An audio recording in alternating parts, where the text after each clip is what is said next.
Very good. Thank you. Okay. So let me just lead in again. So today's discussion, obviously, going to lead a discussion on vaccines in general, with a little edging into the COVID vaccines. Next week we'll do the COVID vaccines more seriously, including maybe even talking about Russia, for all I know. And then 2 weeks from now, we're going to have a chance for everybody to share their conclusions and thoughts from what we've been doing. So with that in mind, Avi, you're on. Thank you so much, George. Just wanted to start by, if anybody didn't hear me last week, I am from this area, born and raised in the East Bay, and now I'm here in Santa Rosa, and I do practice pain management at Redwood Pain Institute. You can go to the next slide, George. I was at Stanford, and before that, I was at Berkeley and finished my training in Oregon. So that's just briefly where I'm from and what I do. Next slide, please. So today we're going to talk about vaccines. I decided to pull this up from the dictionary because I was like, where do we start with vaccines? It's such a diverse topic that, what is a vaccine? And it's according to the dictionary, a preparation of killed microorganisms, living attenuated organisms, or living fully virulent organisms that is administered to produce or artificially increase immunity to a particular disease. That's just the definition, but I'm going to go into where vaccine comes from, etc. in a few minutes. So next slide, please. We have vaccines that protect us against different things, viruses and bacteria. I'm going to really focus on viruses today, although we do have vaccines against bacteria. Specifically, the one that comes up to my mind most is the Haemophilus B, or the meningococcal vaccine. And that's a common vaccine. Also, we have the vaccine against the pneumococcus, which is also a bacteria. So pneumococcal vaccines are given to people usually above the age of, I think it's 65 at this time. So next paragraph, or next slide. So I'm first going to talk about viruses in general. So first is smallpox. And we talked about viruses last week, but we really never talked too much about smallpox. It was a severe illness called by variola major or variola minor viruses. They had a high, well, variola major in particular, had a high rate of death, and asymptomatic disease was quite uncommon.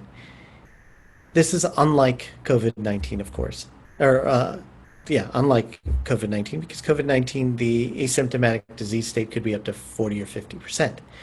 Unlike COVID-19 too, it was a DNA virus, and the R naught, which we talked about last week, is about 7. It is airborne through respiratory droplets within 6 feet, and also can be transmitted through fomites. This is interesting because this is kind of how the COVID-19 or SARS-CoV-2 virus is transmitted, usually through airborne respiratory droplets. And that's kind of how we got to the 6 feet, where you stay 6 feet away and nothing's going to happen to you. So 30% death rate and severe complications with people that survive. Again, interesting, because people that survive COVID-19, there's a lot of long-term effects that can happen even to people that survive it and do well. Next slide, please. So the smallpox vaccine occurred naturally somehow because one of the discoverers for the vaccine saw cowpox, a disease that was mild, protected people against smallpox. So this was actually a vaccine, sort of, because people that were dairy farmers and things like that were exposed to cowpox and were protected against smallpox or had a milder disease. Eventually, people would be injected with cowpox to protect against smallpox, and then if attenuated or killed smallpox was used to inoculate people to protect them from smallpox. The protection was good from the vaccine, but the vaccination would cause death in 1 out of 1 to 2 million people, which is a lot better than 30% of the population if everybody got smallpox at the same time. Also, vaccination within 4 to 7 days decreases the death rate of the disease, so you could actually get vaccinated to get your load up of the antigen to protect you against smallpox. Next slide. So polio, similar to COVID or the SARS-CoV-2, is an RNA virus, and it's transmitted, unlike SARS-CoV-2, fecal to oral contact. The R naught was 5 to 7, and up to 75% of people with polio have no symptoms at all. That is a lot more like SARS-CoV-2 or COVID-19, where 40 to 50%, at least according to our current information, have no symptoms at all. 25% have flu-like symptoms. A small proportion have severe symptoms, including weakness up to respiratory failure. There were 3 different strains. There's still one strain that is endemic in Pakistan and Afghanistan, which is interesting because everything else has been eliminated and there is a vaccine against those two. Next slide. So polio had 2 vaccines that were founded a while ago. So the Salk vaccine was inactivated polioviruses that were grown in monkey kidney cells. And after introduction, there was a small percentage of people who still got paralytic polio from the vaccine. So it wasn't actually the poliovirus that caused the problem, it was the vaccine that caused the problem. And according to sources, this is kind of where the idea where people got a little bit worried about what type of vaccines and what people are getting inside people. This is where that kind of started. Then there was this Sabin vaccine that actually passes the polio through non-human cells, and it creates mutations in the poliovirus. And so it's not virulent, doesn't kill people, doesn't cause paralysis. And this was invented in 1963. It was called the Sabin vaccine. It decreased the rate of polio after it was introduced. Next slide. So why is the polio vaccine, why is polio still prevalent in Pakistan and Afghanistan? It is because people actually think that the vaccine has haram ingredients in it, calling polio to be endemic in those 2 countries. So the Taliban has actually shot doctors who gave polio vaccines in Pakistan and Afghanistan, and there was actually recent shooting of a doctor giving inoculations, and this is sort of why we still have polio in some parts of the world. Otherwise, it would be completely eliminated, like smallpox. Next slide. So the types of vaccines. This is really the key thing. Attenuated vaccines, a virus that has decreased strength, so it doesn't cause the same sort of virulence. That's like cowpox. An inactivated or killed virus, that is a vaccine that's actually just been killed off. And then there's subunit vaccines, vaccines that are made from carbohydrates. That's actually sort of more targeted toward bacteria. And toxoid vaccines from a toxin that the bacteria or virus makes. And these protect the people from the toxin. So some species like Botox or botulism toxin can cause you to have, or the thing that makes the botulism toxin, you have a vaccine against botulism. So that's how that would work. Next slide. So there is a new vaccine in development, and I'm assuming this will come as a large topic next week. But this is a type of vaccine that's created by RNA. And this introduces the body to mRNA that produces a protein to develop antibodies against a disease. The misconception with the RNA virus or RNA vaccine is the RNA does not combine with the body's DNA to integrate into the cells. So it does not make a genetic modification to people.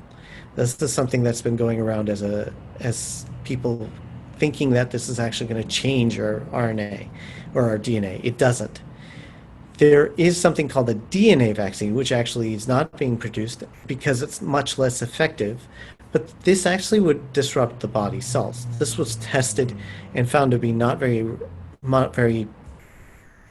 good to protect people and not good to create antigens, to create antibodies. Next slide, please. So what are antibodies? So when we talk about a vaccine, the vaccine is supposed to produce something to protect us from the disease. And these antibodies are antibodies that are a protein that's secreted by a cell that essentially staves off an infection.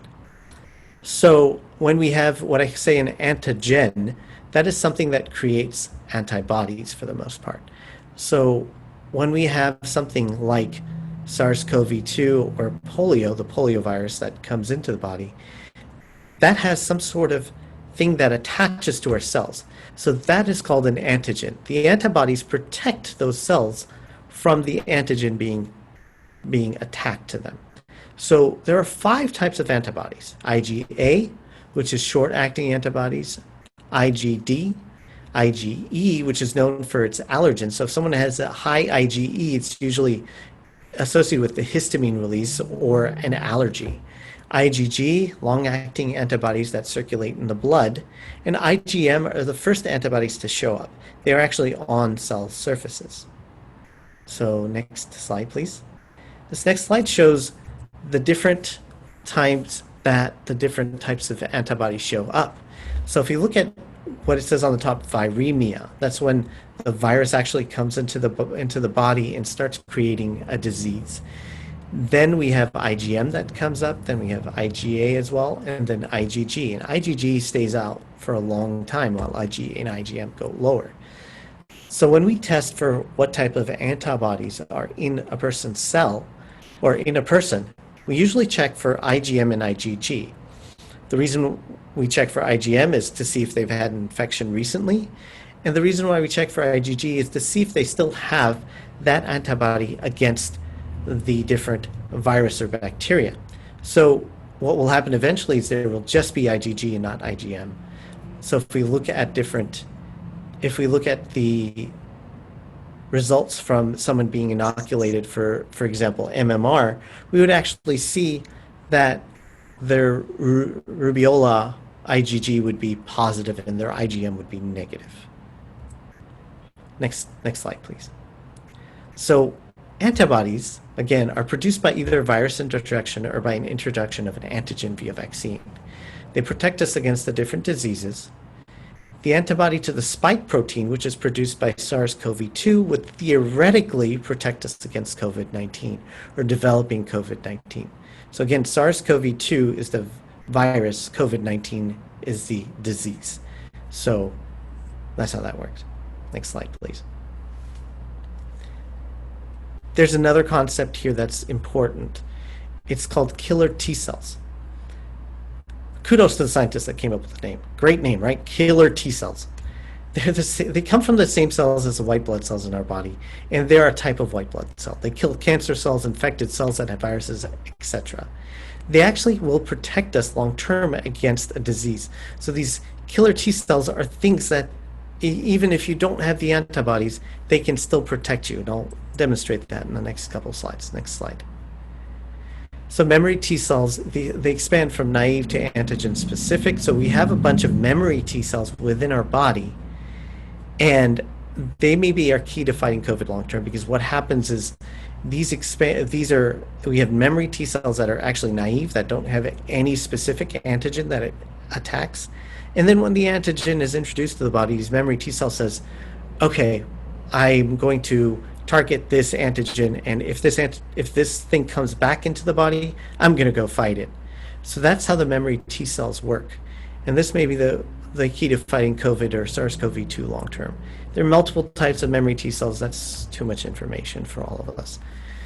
So next slide. Immune memory and protective immunity. If we look at this slide here, it shows that we have the T cells that show up initially with the antibodies, and then after having redemonstrated virus or bacteria, we actually get the antibodies protecting us against the disease.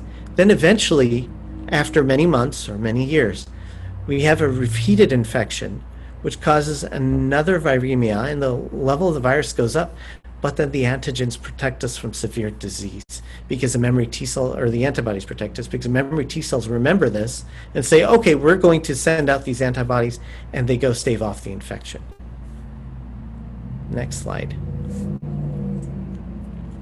So remember that antibodies aren't everything. With COVID-19, SARS-CoV-2, if we can reduce the disease severity by having some protection long term, we can reduce the burden of the disease and potentially reduce the lethality of the disease, potentially protecting all of us.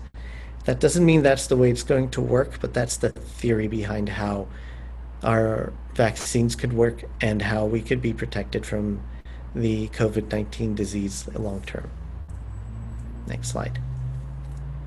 So I'm just going to talk about this for a minute because we're going to talk about this a lot more next week.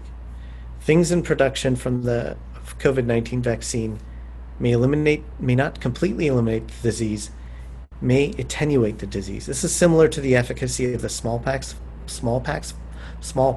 vaccine, because what that does is really attenuate the disease burden. We may need several inoculations long term. And also, actually, that's also similar to the flu vaccine, just to say that, because oftentimes that we can get the flu vaccine, we get specific antigens that are introduced and antibodies, but they're not quite specific enough for the flu that's introduced that year. And so it actually reduces the amount of disease for the flu, may not cause as bad disease, but it may still cause a slight case of the flu. So eventually, this may not kill as many people if we have the right type of vaccine. The safety of vaccines is important. The Salk vaccine did cause some issues like paralysis to occur. So any questions, that is our office phone number. You can also send us an email at info@redwoodpaininstitute.com. Okay. Thank you. That's all I have. Thank you, Avi. Before we move to the questions, I'm going to do 5 slides on the FDA process. So if everybody will bear with me, this is something I actually have some familiarity with. So just in case there's anybody who doesn't remember, prior to the 1950s, new drugs often were approved based on extensive animal tests. And a drug called thalidomide was developed in Germany, and animal tests showed that basically it was completely safe. They literally couldn't give enough to an animal to make it sick. So it was introduced in 1952 and approved for over-the-counter use. Branded, by the way, in I think over a dozen different brands. Okay, and then because of that, the reporting of its bad outcome was sort of confusing, because what would happen would either be a bad outcome, and in trying to track it down, they wouldn't know that it was all based on thalidomide. And one of the things that was not its approval, but it was often used for, was control of nausea in pregnancy. And as we all may remember, the result was children born without limbs. Coming out of that, we had a strong requirement for human tests and a focus on side effects. So if you wanted to get a new drug or vaccine approved, you started with a preclinical trial. What this would involve is almost always animal studies. You started with a mechanism of action, which is the term of art, which is a hypothesis about how the proposed vaccine would work. So let's take Shingrix. I don't know how many of us have gotten the Shingrix vaccine. I have. The risk is related to a decline in immunity to the specific virus. And what Shingrix does is boost the immune response to that virus. So they undertook animal studies, proved that that was factual, and then submitted what's called an investigational new drug application in 2008 to the FDA. All right, now the clinical trials then occur. These are the human trials. Phase 1, safety and immune response. This is literally nothing more than we don't have a major disaster going on here, and yes, I can measure something happening that is desirable. Typically less than 100 patients. Phase 2 is a larger sample, and now the big things you're dealing with other than safety are method of delivery. Is this going to be an injection, or is this going to be oral? Dosage strength and number of doses. So when we get to talking more about the COVID virus vaccines, there are some that are single dose and some that are dual dose. When you pass this, you then apply for phase 3. This is the tens of thousands. This is what Mardina is doing right now. And your particular interest is the immune response, antibodies and T cells. Now in Shingrix, the vaccine was approved for phase 3 in 2010. So you go back 2008, it applied for its initial human trials. 2010, it applied for the phase 3. That was given to 38,000 patients and followed up for 4 years. The report was completed in 2015. Then you file for the biologics license application. And one of the subtleties here is that's typically reviewed by an advisory panel of experts. These are outside experts. They're not employees of FDA, but these are clinicians within the field who have typically an experience to say, did you check for this? What about that? I'm concerned by this piece of data. Okay, and then approval is always followed by inspection of the manufacturing facility and permission to sell. Another subtlety here is that once you start phase 3, you cannot change your manufacturing process unless you can prove that that change does not change the actual drug or vaccine. So it's a big decision when you lock in manufacturing. Now, the FDA has the authority to issue what's called an emergency use authorization. The Health and Human Services Secretary declares that circumstances justify it, and the FDA evaluates the interim data and grants permission. So the Secretary declares the emergency, the FDA examines the data. In 2014, the Ebola vaccine was approved on an emergency basis, and this year, many of us remember the medication that's the malaria drug, however you pronounce that, which was approved on an emergency basis, and then that approval was revoked. Now, what's not often known is that phase 3 studies continue often beyond the point where you apply for a period. And there is a phase 4 study as well. And this is often the period where at-risk patients are evaluated, the elderly, children, pregnant women. So typically your phase 3 study does not include the higher risk patients. Okay, so that's a quick stop through the FDA. We'll now open up to questions from the team. I do have a question. There was some recent press about investigating why some people have COVID worse than others.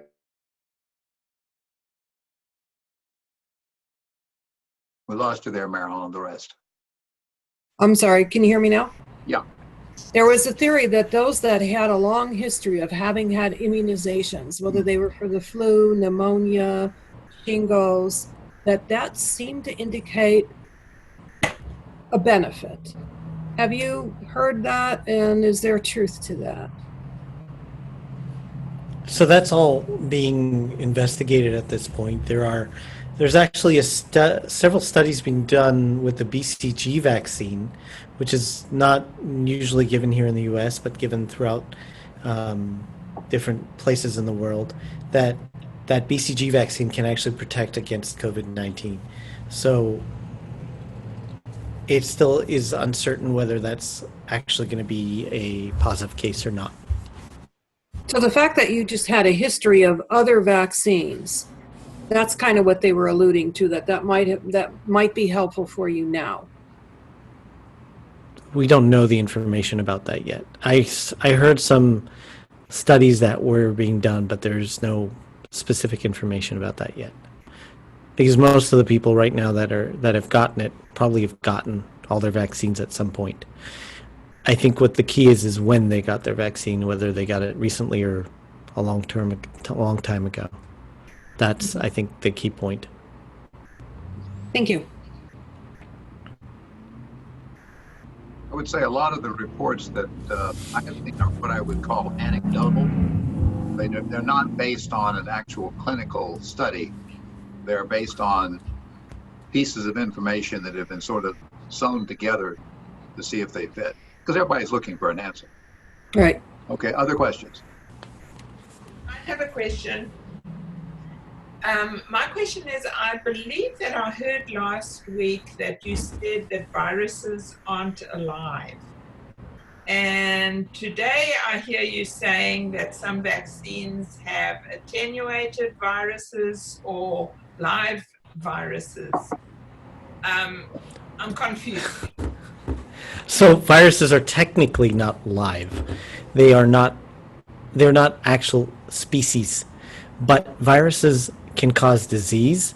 And so what I mean by they're attenuated, meaning that they're jumbled up somehow. They're not quite the same virus as normal. And the ones that are, there's attenuated viruses, which are viruses that are not as virulent, so they're not as there, but they're still alive. And then there's viruses that are completely jumbled, where they're completely killed off. So it's just, they're different concepts, and they're not, I don't know if I can exactly explain it. But at the same time, the viruses are not technically alive. There's two different types of ways to get vaccines. One is where they kill it completely, and one is where they jumble it up. So then I have a follow-up question that, say for instance, you bring your groceries home and there's some virus on the groceries and you kill it all off with alcohol wipes. And now you're touching the surfaces and you're interacting with the dead virus. Can you then develop some immunity by exposing yourself to dead viruses? theoretically, sure, but I don't think that's necessarily how you would get immunity. Now, you wouldn't get the disease because you've killed the virus. So the outside of the virus, this specifically, I'm going to talk about the SARS-CoV-2. It has a lipid or a fat cell or fat thing around it that protects it, the capsid, and then inside is the actual RNA. So when you're using the alcohol or you wash your hands, you're killing that outside capsid area. And so the RNA is still there. So technically, yeah, but I mean, it wouldn't be live enough to go into the body and actually produce any sort of antigen, so you wouldn't be protected from it. So I think that makes sense that you wouldn't get any protection from being exposed to the RNA only. You'd have to be exposed to the RNA and the capsid area. Bobby, could you talk for a minute about why it is that people say that older people don't respond as well to the vaccines as younger people do? I think the key thing there is that the immunity of the person, or the immune response. So as we get older, the immune response to a disease is less. So when we see more elderly people and they have, for example, a urinary tract infection, they don't respond the same way as a younger person would. A younger person may have a fever, may have chills, may actually get a white count or a white blood cell count that's elevated. In more elderly people, they may not have any of those symptoms. And that's just because the immune system is not as strong and doesn't respond the same way as younger people. I have a question. Go. This is Bob, and this triggers on a previous comment.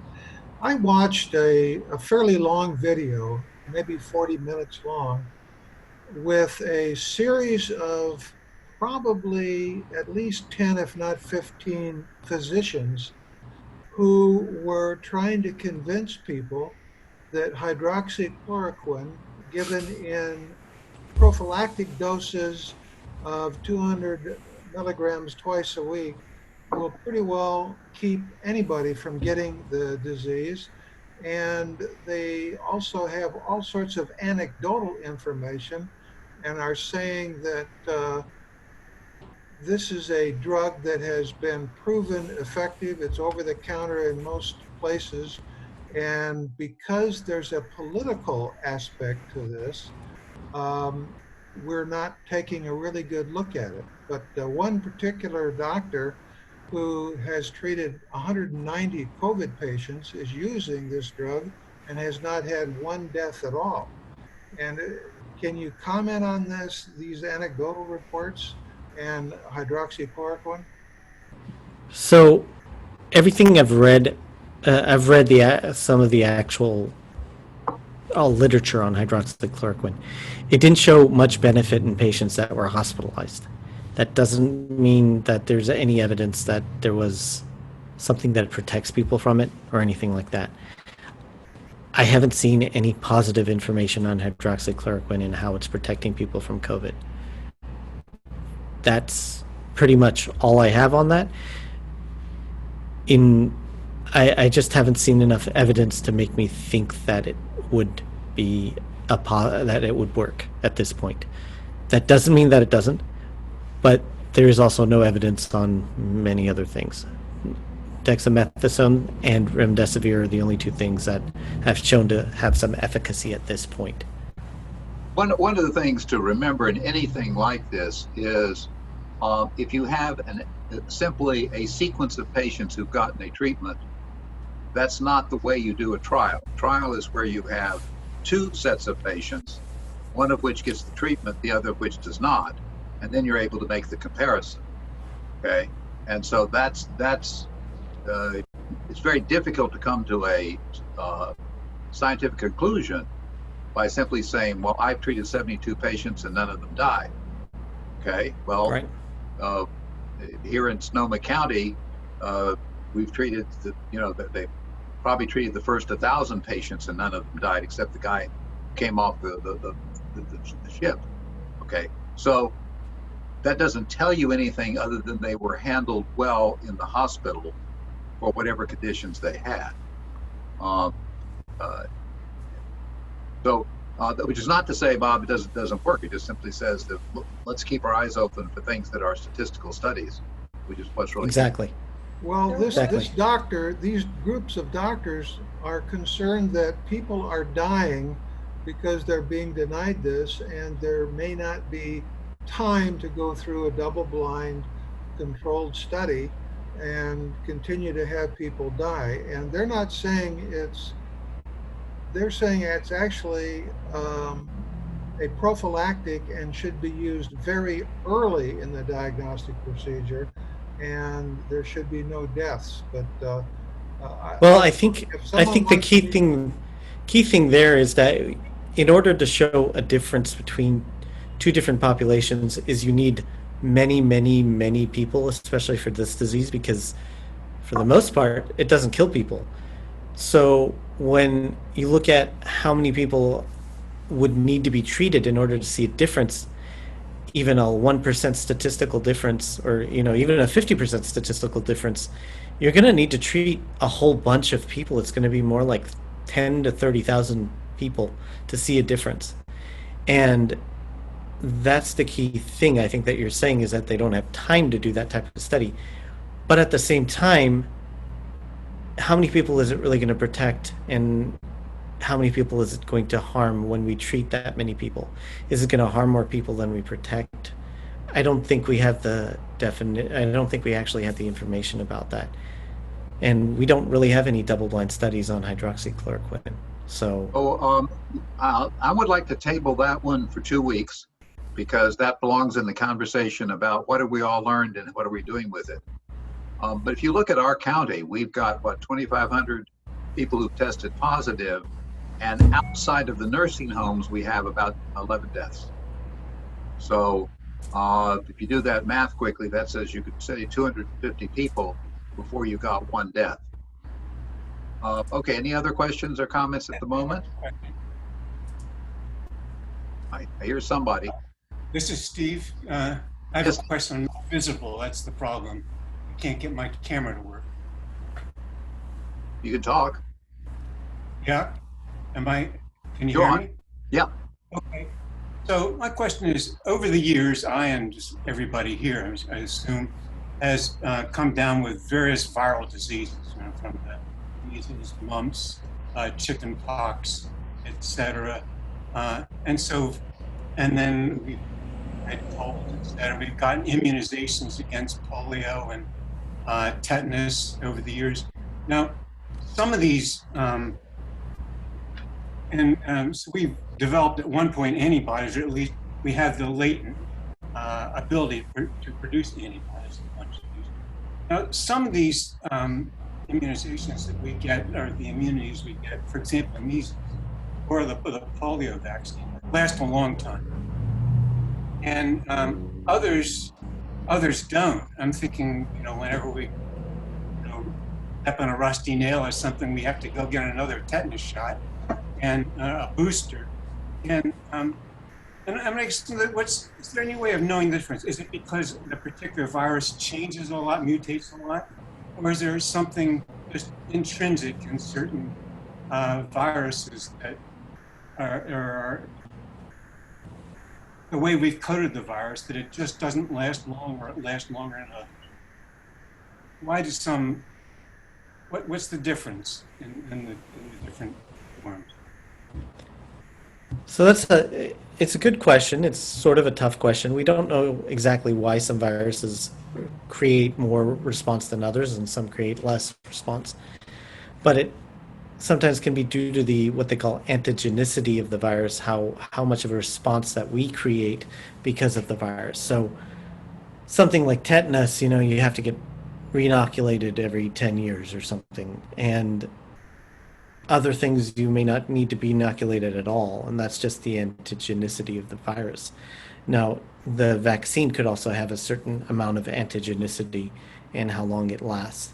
So, for example, and not to jump on what's going on next week, but for COVID-19 or the SARS-CoV-2 virus, they are doing several different trials, and some have 2 and some have 1 dose.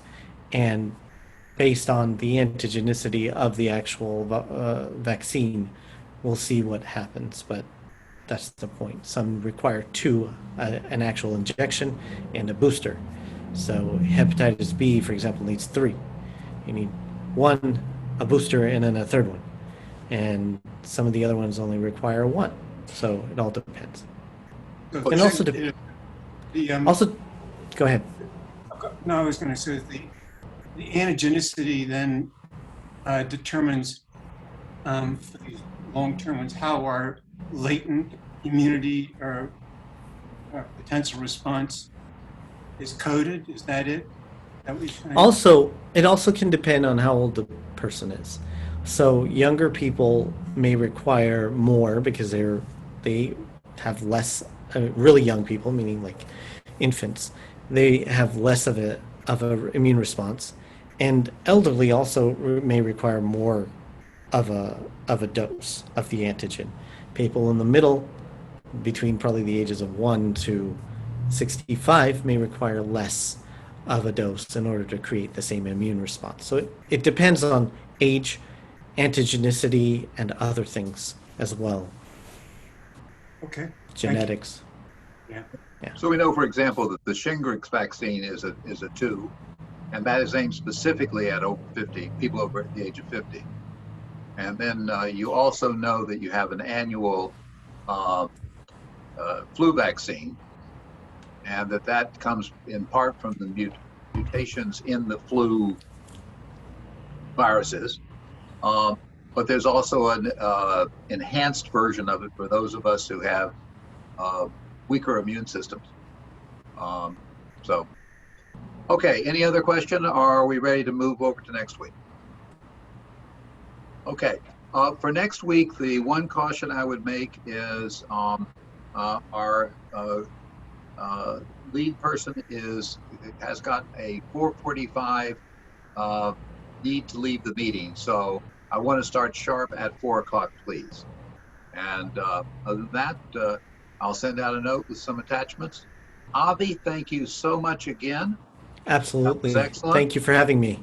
I think we are ready to move on to the COVID-19 world. Okay, there we go. Bye all. Bye.